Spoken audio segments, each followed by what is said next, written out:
Welcome to the iPad Podcast, a weekly podcast from Mac's Future. Okay, welcome to the iPad Podcast. Today is April 3rd, 2012. This is episode 94. This is Lex at Mac's Future. Hey, this podcast is coming out a couple of days late.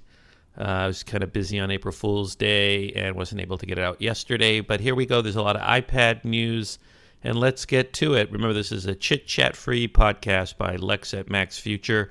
Any support in the iTunes Store would be greatly appreciated. So let's get to it. Okay, so one of the more interesting stories out is that the new iPad, is a huge hit in terms of, customers liking it and consumers liking it. I know there were some people poo-pooing it, saying, it's not a major upgrade, but it is a major upgrade. And now there's proof that people really like it on MacRumors.com website. There's a story out that came out Monday, April 2nd. Change Wave Research, I guess, which is a polling company, released results yesterday of a survey addressing users' experience with the new iPad and found that 98% of the professional and early adopter consumer audience targeted by the firm rate themselves as either very satisfied, that was 82%, somewhat satisfied, or 60%. And this, compares to a 95% satisfaction rating among the iPad 2. So people seem to be even more satisfied with the new iPad. And, not surprising what the features that people like the most. The Retina display apparently is one of the biggest features that people like the most. It says 75 of the respondents cited it as one of their favorite features, as well as the long battery life and the LTE data access, and also the speed of the device. So I'm not really surprised by this survey because anybody who gets an iPad is going to see how great it is. This will just help sell more iPads. That's what I think. Now, as that MacRumors article points out, joining on the bandwagon of kudos for the new iPad is that organization Consumer Reports, which made a lot of news last week by basically saying, the new iPad heats up or has some, is a little hotter than the first iPad. And it was nothing. It was like a minor warmness, like occasionally you get on the back of the new iPad. But Consumer Reports did the right thing. It released a news release on April 1st saying new Apple iPad tops our tablet ratings, of course. And so basically they're saying the new iPad is the best tablet. And they looked at 10 other tablets in their ratings, including the 10.1-inch Toshiba Excite, which is the lightest 10.1-inch tablet. And other tablets I've never even heard of, like Pantex's 8-inch tablet called the Element and something called the Sony tablet. And basically what Consumer Reports said, and I'm quoting here, is the high-resolution screen of the new iPad establishes a new benchmark in excellence, providing the best rendering of detail and color accuracy we've ever seen on a tablet device. As a result, the iPad tops our new tablet ratings posted today. And it goes on to say, performance on a new iPad was superb in virtually every other way as well. The 5-megapixel camera took very good photos. Verizon's 4G network yielded very fast, dependable connectivity to a 4G-compatible version of the iPad in our informal tests. And despite the energy-intensive display and graphics, the iPad still has longer battery life than all other tablets. So, look, sometimes I think Consumer Reports is just trying to get headlines. And that's why it takes, some jabs at Apple. But in the end, it has to sort of say something like the new iPad is number one because it is the best tablet. I mean, it's so far ahead of any other tablet. So this will also help additional sales of the new iPad. Well, how important is this new Retina display on the iPad in this market for tablets? Well, there was a very interesting article on April 1st by a guy named Peter Smith of IT World on PCWorld.com. And it had the sort of exciting headline that said, quote, "How the Retina display gave an Android user iPadEnvy. Analysis, the new iPad's Retina display has ruined Android for me. Here's the deal." So, interestingly, what Peter Smith says is this, that, he's basically an Android user, and his girlfriend has an iPad and an iPhone, and she recently got the new iPad, and he's been very, very jealous of the Retina display, and he's been coveting it. And the thing is, he wants to stay with the Android platform, and he makes two good points. One is that, he's going to have to wait for the hardware to come out that has on Android sort of a comparable Retina display. He says, quote, "Now there are some Android devices coming down the pike that come close to the Retina display's 2048 by 1536, 264 ppi specs." He says that Asus has a new version of the Transformer Prime, the 700T, that has a 1920 by 1200, 224 ppi display, for example. And he said that'd be a big step up for me, considering my Acer A500 has an 149 ppi display. But then he makes a really good point. He says the problem is that he doesn't have to just wait for an Android device to ship with a high pixel density. He has to wait for most Android devices to have that kind of high density screen. And here, I think he makes an excellent point. He says, otherwise, I don't see app developers putting the extra effort into creating high-density assets just to please a fraction of the Android-using audience.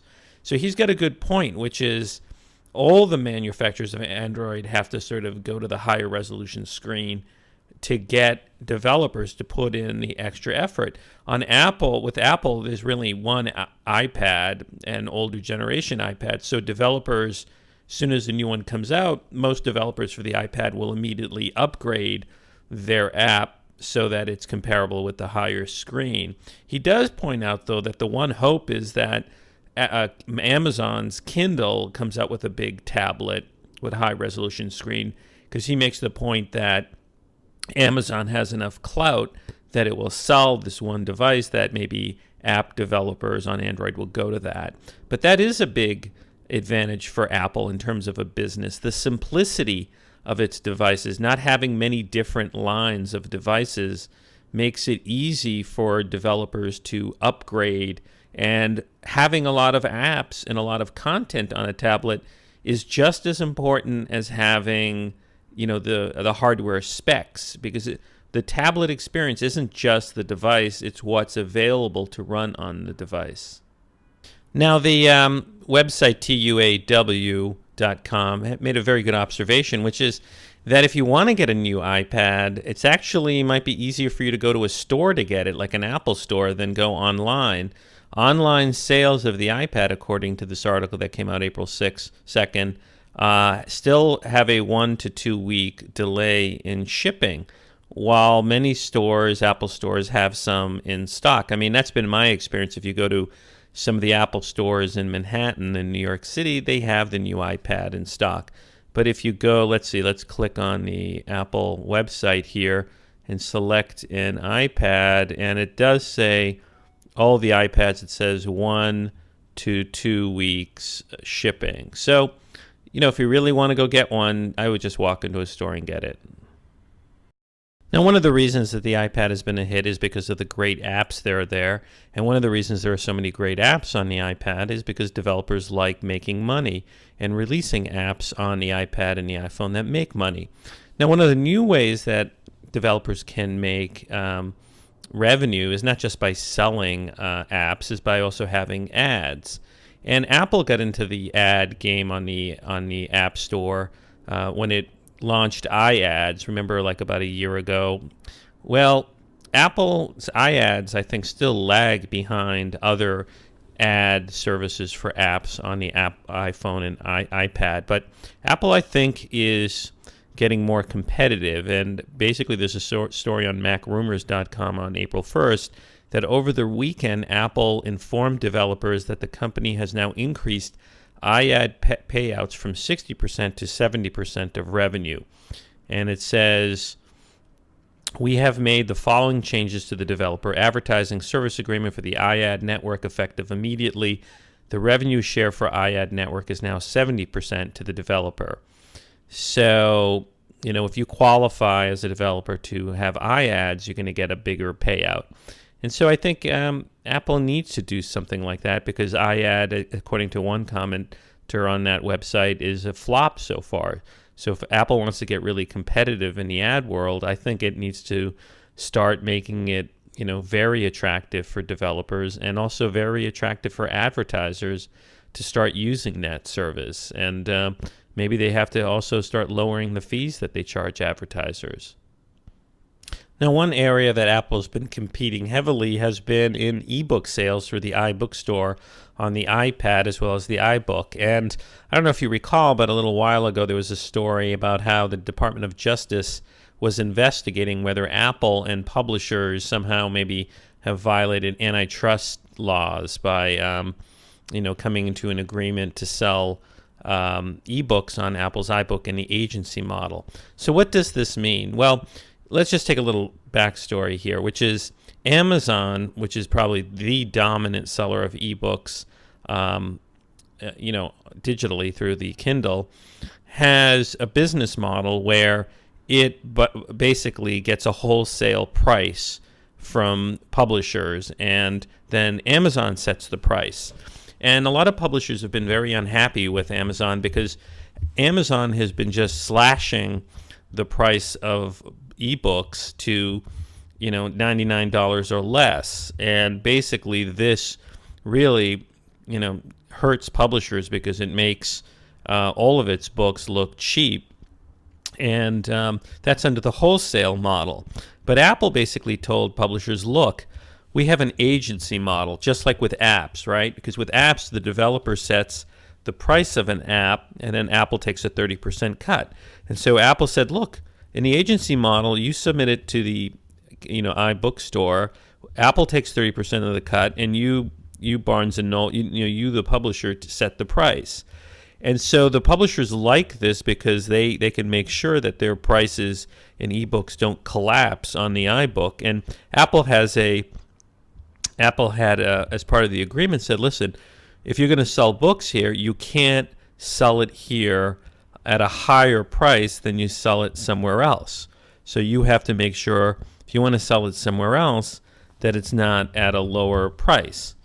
So, on one hand, that will maybe cause prices in the Kindle store to go up, but on the other hand, the Publishers Association, led by Scott Turow-Ryder, said it's really unfair not to allow this agency model because you'll have Amazon cornering the ebook market. But now, apparently, according to this article, there's a report that negotiations between Apple and book publishers and the Department of Justice are still fluid. Insiders close to the talks told Reuters that Apple's most favored nation status with publishers may be eliminated soon. This could possibly allow rivals like Amazon and Noble to regain control of pricing using the wholesale model, providing ebooks at lower prices than the overinflated fixed prices established by the Apple-driven agency model. And it goes on to say it would be positive for Amazon because the company's greatest strength is high volume, low price retailer. So I don't know. I don't know if this is a good or bad thing because, are publishers going to, lower the price or give Apple's iBook a decent price? Like I'll note, I'll be honest with you. I use Apple products, but if I see a book substantially or cheaper or somewhat cheaper in the Kindle than the iBook store, I'm going to buy it on the Kindle app for the iPad. I'd prefer to have it on the iBook, but if it's cheaper on the Kindle, I'll get it in the Kindle app. Actually, just the other day, there was a computer book, and it was like $19.99 on the Kindle and like almost, I think, $28 on the iBook store. So, I don't know. I don't know if this is a good outcome. In the short run, it might be a good outcome for consumers because you'll get lower cost books in the Amazon bookstore. But in the long run, it prevents competition because, Amazon's going to end up dominating the e-bookstore. Now, one of the more provocative pieces about the iPad that came out this week was by Nick Bilton of the New York Times.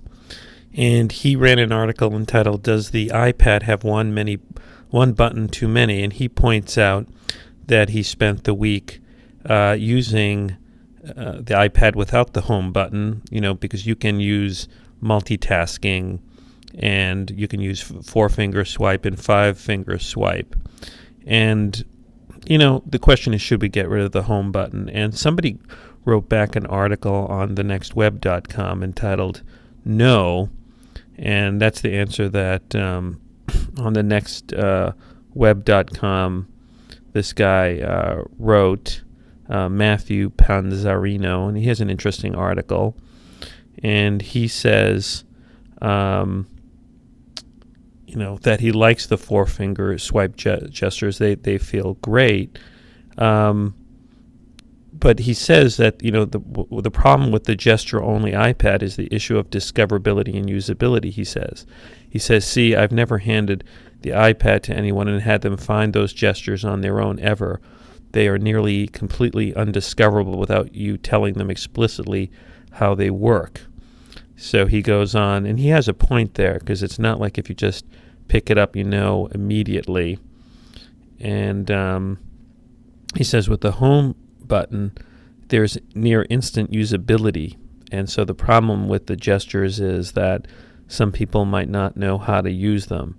And also remember, you don't have this on the iPhone. You don't have the 4-finger swipe and the swipe gestures. And a lot of people who go to the iPad already have an iPhone, so they're used to using the home button on the iPhone or the iPod Touch.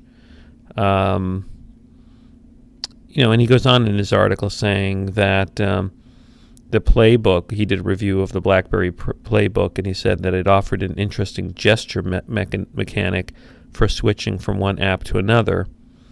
And he said that no one ever figured out that gesture tool without, someone first telling him. So, good points by both Nick Bilton and by Matthew Panzarino. Okay, so if you want to make sure that you can use the 4-finger swipe gestures on the iPad, what you do is you go into your settings. I guess you go to General, and there's at the bottom of if you're looking at the video version of this, you can see the screen. There's turn multitask gesturing on. Use 4 or 5 fingers to pinch the home screen, swipe up to reveal multitasking bar, or swipe left or right between apps. So this is something that Apple has built in. And so let's see, 4 fingers. If you pinch the home screen, you'll go back to the home screen. So watch, I'm going to pinch it. I'm going to go like that. See, it closes. And if you want to see the multitasking bar in the bottom, you swipe up. Watch. There you go. Swipe down, it closes it. And if you want to go between apps, you go 4-finger right or left. So see, I'm going to go to Display Recorder. There it goes to another browser. And there goes to another app. Now, there's other things you can do, too. You can, if you jailbreak your iPad, but you can't do it with 5.1, you can install a free utility called Activator. And Activator is very powerful. This is only if you jailbreak it, because you can use different things to activate, activate things. For example, you can, let's say from anywhere, if you want to slide like a finger from the screen bottom, then if you activate that, you can do all sorts of things. You can have your audio controls work by doing that movement. So you can do multiple sort of gestures if you jailbreak your iPad and use this activator extension. For example, you can have open your settings in Twitter by just, I'm going to check that, and it says, I'm going to, from screen bottom, I am going to activate Twitter. So let's see if that happens. I'm going to close this, and I'm going to, there we go. Look at that. Twitter launched my Twitter extensions just by using that activator function. So Apple gives you, some limited gestures on the iPad, and then hopefully a lot of the gestures that are in activator in the jailbreak setting will be adopted by Apple. Now, one of the things that sort of perplexed me since the new iPad came out is that a lot of the billboards that are still up advertise the iPad 2, not the new iPad. And on Slashgear, Chris Burns on April 2nd had an interesting article entitled "Why iPad 2 Still Dominates Apple Advertising in 2012." And he says that Apple is, well, this is what he says: when the new iPad 2 was released, we wondered how long it would be before Apple switched their billboard and bus stop advertising over to the new iPad. As it turns out, it doesn't appear that they ever will. Why is it that we're still seeing Apple displaying iPad 2 billboards across downtown Minneapolis? And he says Apple is still selling the iPad 2. That's not the only reason why Apple is still sending out advertising for it. He says the iPad series is as Apple intended to be, still here in its third iteration, one device, one voice. If you look over at the ChangeWave report, you'll find that other people they surveyed, the new iPad is still bringing users in. And it goes on to say Apple is keeping the iPad line strong with a single image of dominance. It does not matter which version of the iPad they advertise. People recognize the iPad 2 new iPad shape, and it does not matter which version they think they are buying when they go to the store.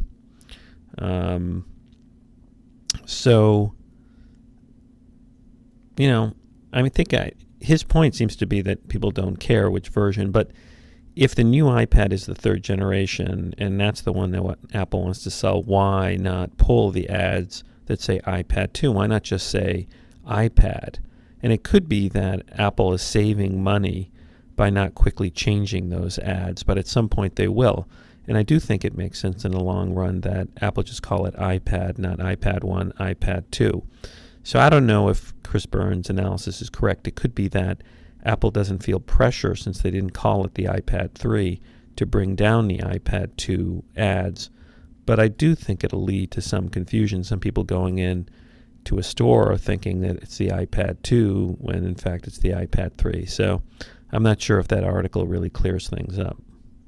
Now, one of the things that excites me about the future of tablet computing, like the iPad, is future technologies. And one technology that's sort of on the horizon is something that LG, a big manufacturer of hardware, electronic hardware, is developing. And Cult of Mac had a nice article about this from Jake Smith on March 31st entitled LG's new flexible e-ink display heads into mass production. So what this is about is, e-ink is that technology that the Kindle uses, the black and white, reading technology where you can read in sunlight and it's supposed to be like paper. But they're actually getting close to have flexible displays that are like the plastic cards that like bend. So that's going to be incredible. And so it says here in the article that LG has a new flexible display, and it measures 6 inches, which is the same size as the Amazon Kindle, and that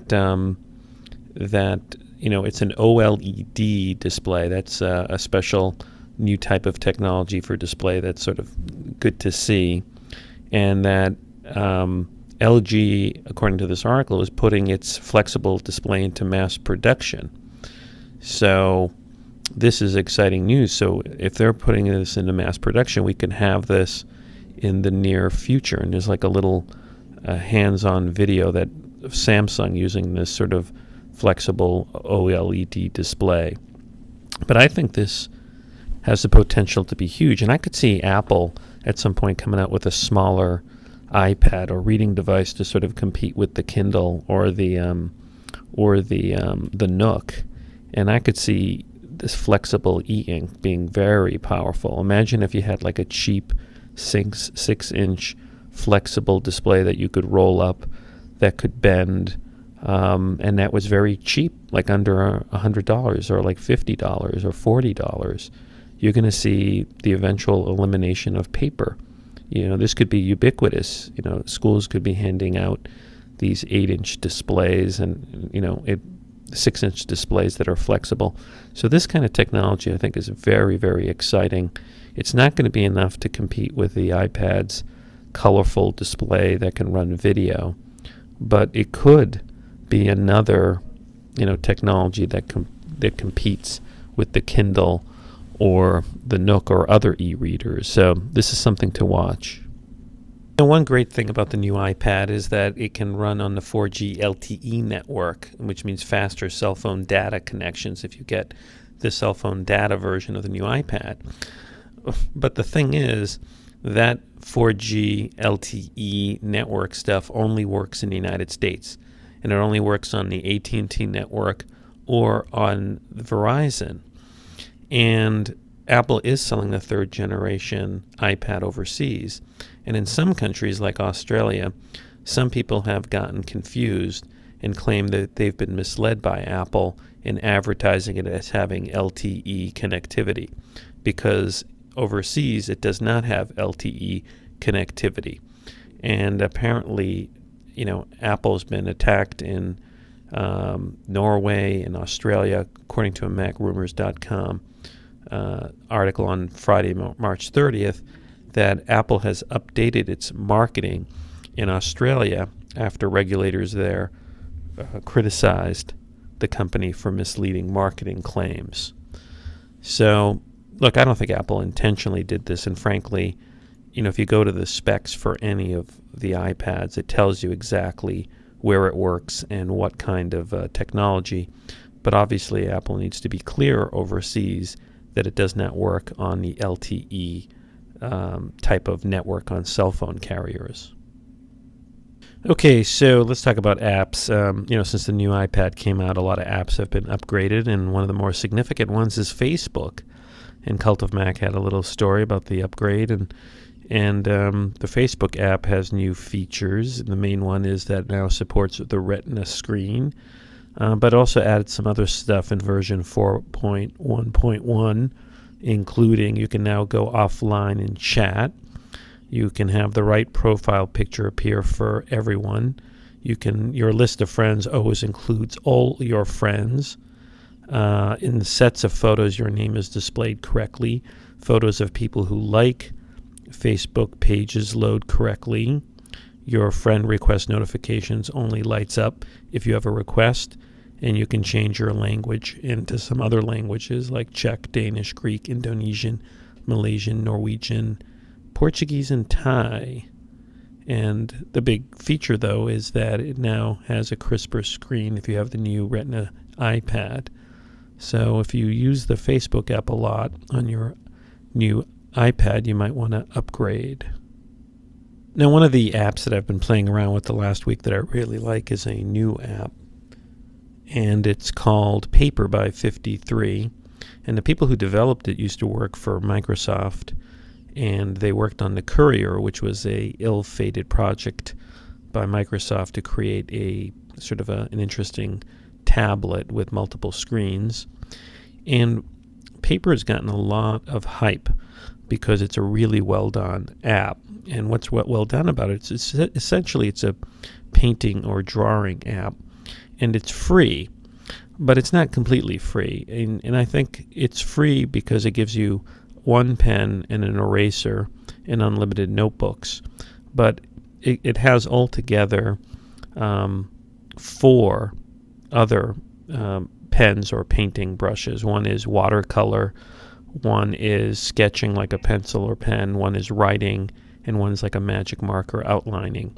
And each of those are $1.99 or $2. And you can buy them all, in one lump purchase of $7.99. What's interesting is technically if you buy each separately, since they're $1.99, it's 3 cents cheaper than buying them as a package. You'd think you'd get a discount as a package.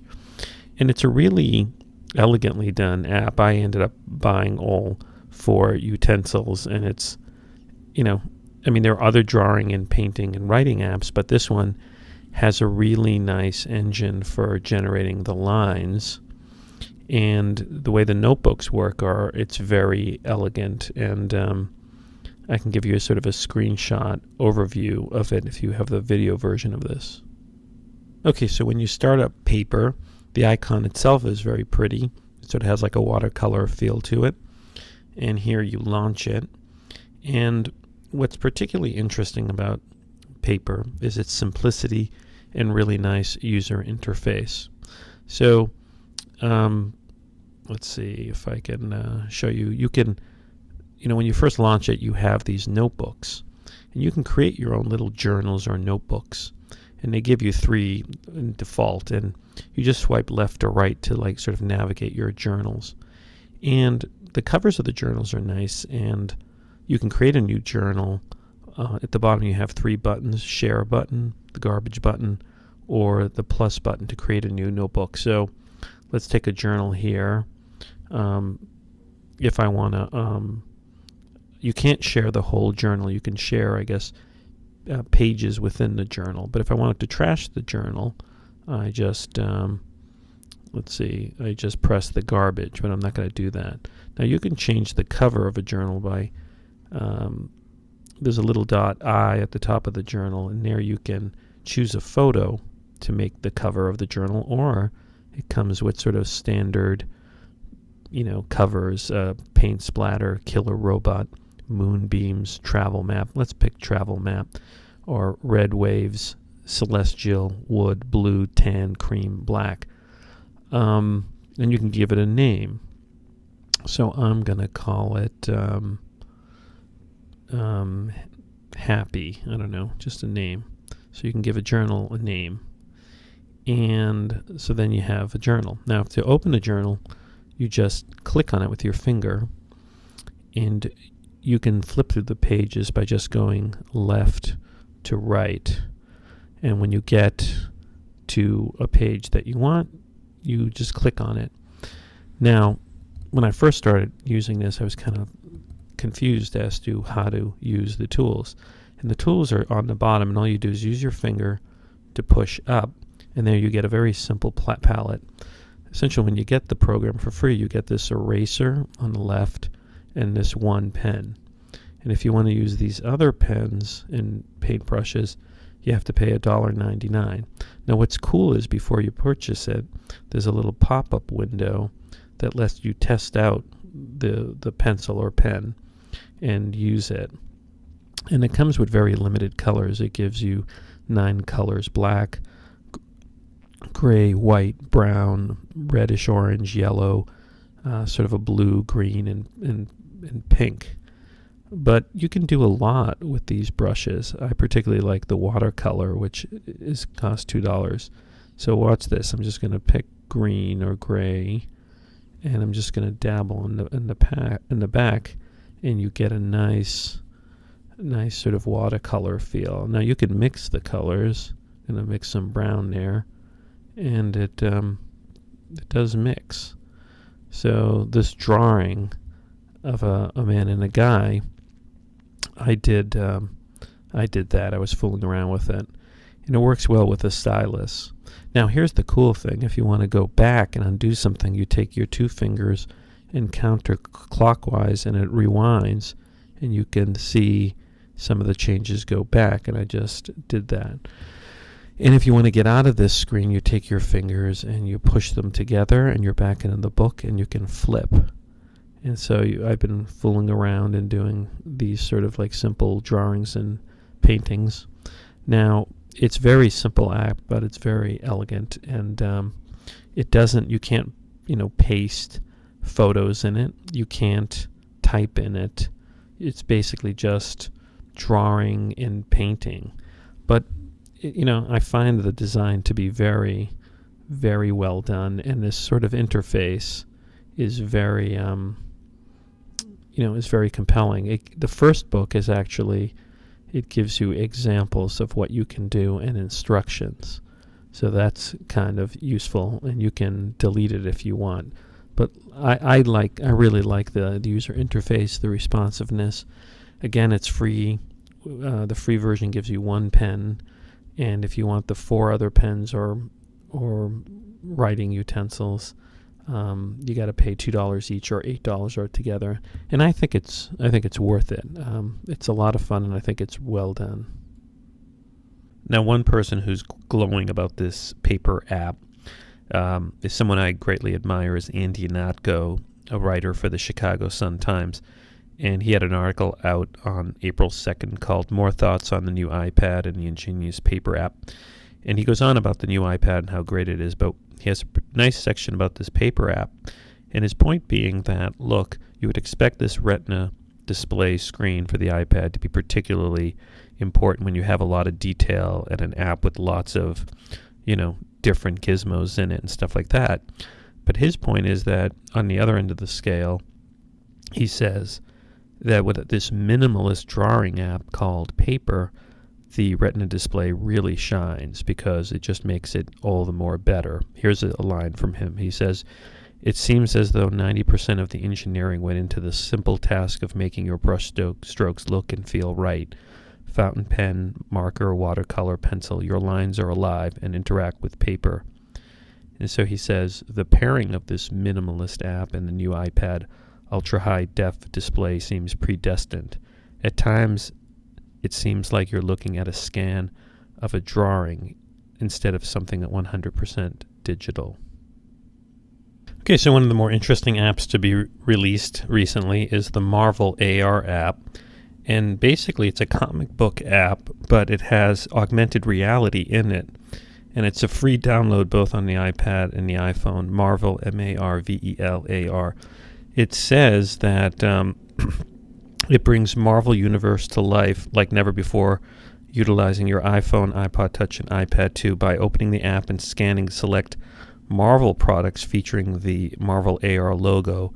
You'll unlock exclusive content starring their superheroes. So basically, I think what you do is scan like a comic book that has the AR logo, and you get 3D shorts, video recaps, character bios, exclusive commentaries, exclusive art, and script excerpts. So I guess it works by, you point it to like a magazine that has the logo. It says here in one of the screenshots, to access exclusive content, look for the Marvel AR icon on select Marvel items, hold your phone up, and then watch the images come to life. So this looks a little gimmicky, but it's free, the app, so you might want to check it out. Again, it's called the Marvel AR app, and it's free. Okay, according to the website gottabemobile.com, citing another website called Antitrust, that Apple is apparently working on making gaming more interesting on the iPad. I mean, the iPad is already very interesting, but apparently Apple is working, according to these stories, on a external physical controller for the iPad, and that there's an internal project to bring a physical controller to the iPad. It doesn't say exactly what that controller is. And I could see Apple doing that, making some sort of attachment that was elegant, and you could, could put it on the iPad somehow and control it. According to the article, there are already like these third-party things that, can become controllers, like iCAD, BIDI, and others. So we've seen other devices that make it sort of old school. But I don't know. Do we really need that? Or will it be just another gadget that you attach? But we'll have to see. Maybe Apple will do something. Another interesting app that I saw both for the iPhone and the iPad that is actually quite useful, something I saw on the Cult of Mac website, and it's a 99-cent app called Black SMS iPhone app. And it works on the iPad too. And essentially what it does is it allows you to send encrypted messages either through SMS or through email. And I think it's still in the App Store. It's not a jailbreak app. It's $1. And the way it works is you write your message in the app, and you pick whether you want it to go as an SMS or an email message. And then you create a password for it. And you can send it either as a bubble, which is essentially like a encrypted picture, or a link. And a link will be just a link that's encrypted. And it then, if you do the SMS bubble or the link, it takes you right to the SMS or the email client on the iPhone or the iPad and sends the message. And if you tell your friend what the password is, they can decrypt the message in the SMS or the email. Now you can't send in the SMS photos that are encrypted or other attachments, or in the email, just text. But this could become very handy if you want extra security when you're sending sensitive information in the form of text through the email or SMS. I mean, there's some security already there, but this adds another layer. So for example, let's say you're sending your bank account information to someone, or your social security number, or I don't know, some password to something. You might want to encrypt it. And look, I think it's a clever workaround. I mean, the one thing that we don't have is something that's integrated into the email client or the SMS client, but that's because Apple doesn't allow it. But it can easily access it and send the message. So I've played around with this, and it's pretty useful, and I would recommend it, particularly if you want to make sure your SMS messages are, in some instances, particularly encrypted, or your email. So check it out. It's called Black SMS iPhone app, and it's in the App Store. Okay, another app that's been getting a lot of attention recently as a utility app is Air Display. It costs $9.99. I haven't played around with it, but a lot of people have reviewed it. And basically what's cool about this app is it allows your iPad to be used as a second screen for your computer. And what people are all excited about it is, I guess this app's been around for a while, but now it's been updated to go into HIDPI mode. And it basically renders a Mac OS X into double resolution. And on the beautiful display of the iPad 3, or the newest iPad, it looks particularly stunning according to a lot of people. So this works with Mac OS X 10.6 and above, and you can now get this second screen for your Mac running at very high resolution. And so basically, I guess for $10, you buy the app, and then you have to download something onto your Mac, and then look for it on either on the Wi-Fi network. It says here that it works over like a Wi-Fi network, so you can fill like the screen with utility apps like iChat, iMail, iCal, and Calculator that you use all the time. So look, if you have a notebook and or a laptop and you want a second screen when you're on the road, this is a good way to make your iPad into a second screen. I'm not going to really get it because I don't know if I really need an extended screen when I'm using my MacBook Air on the road. I'd rather use my iPad to access. I already have apps like email or the calendar on the iPad that are synced with my MacBook Air, so I'm not sure why I'd need the extended screen because I have those apps on the iPad. But if you are working on some sort of project that you do need an extended screen, this $10 app seems to be something you should get. So it's gotten generally good reviews. It's called Air Display, and it's $9.99. Another app you might want to get is the hugely popular Angry Birds app franchise. Actually, it's part of a franchise, but something that came out recently on March 22nd is Angry Birds Space, both for the iPhone and iPad, and there's the HD version for the iPad. It costs $2.99. Now, I bought the iPhone version, which also runs on the iPad. You don't get the full resolution, but I didn't want to spend the extra money. So basically, it's kind of cool because it's in a total different gravitational field. This is, I think, one of the most popular apps ever that came out on the iOS platform. One thing I don't like are all the in-app purchases, because they try to, kids play this game, and my kids are constantly asking me to buy these in-app purchases. I always tell them, look, I'm just buying the app, and then you have to get your own levels, just by playing. But it's really kind of cool. It features all sorts of space stuff, a wormhole of destruction with space eagles. You've got hidden bonus levels and 60 interstellar levels.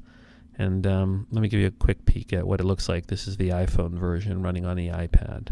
Okay, so here it is. Here's Angry Birds Space, and I'll play. Let's see if I've got the sound on. Let's play level 4. So it's like Angry Birds. I mean, the big thing is that there's different gravity pull, so you got to get used to that, because you've got the curve of sort of space pull. So that's like the basic difference that needs to getting used to. But otherwise, it's pretty much Angry Birds. So part of the challenge is really just getting used to the different space levels. So, I mean, I would, if you haven't really played a lot and you have an iPhone and an iPad, I'd get the iPhone version and use it on the iPad. And then if you really love the game, pay extra to play on the iPad. So check it out.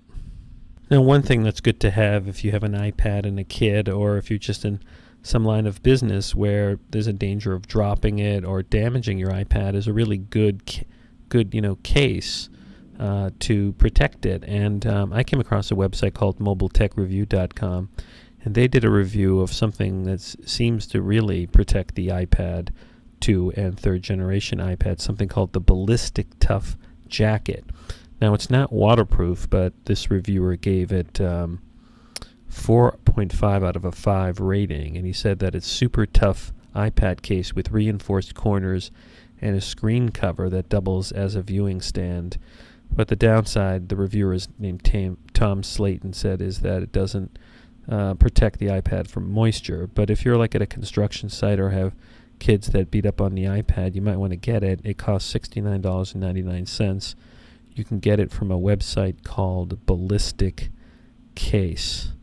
And let's see if we can take a look at it. It's called the New iPad and 2 Ballistic Case Tough Jacket Series. And it looks like it comes in red.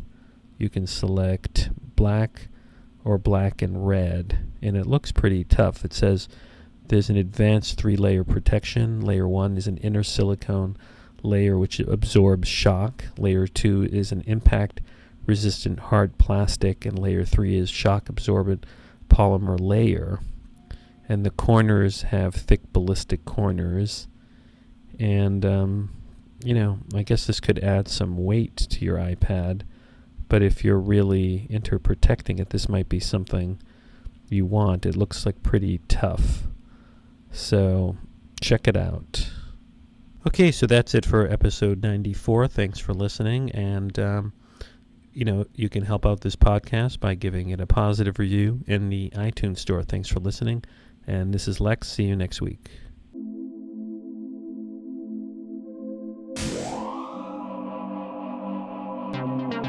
This has been a Max Future production.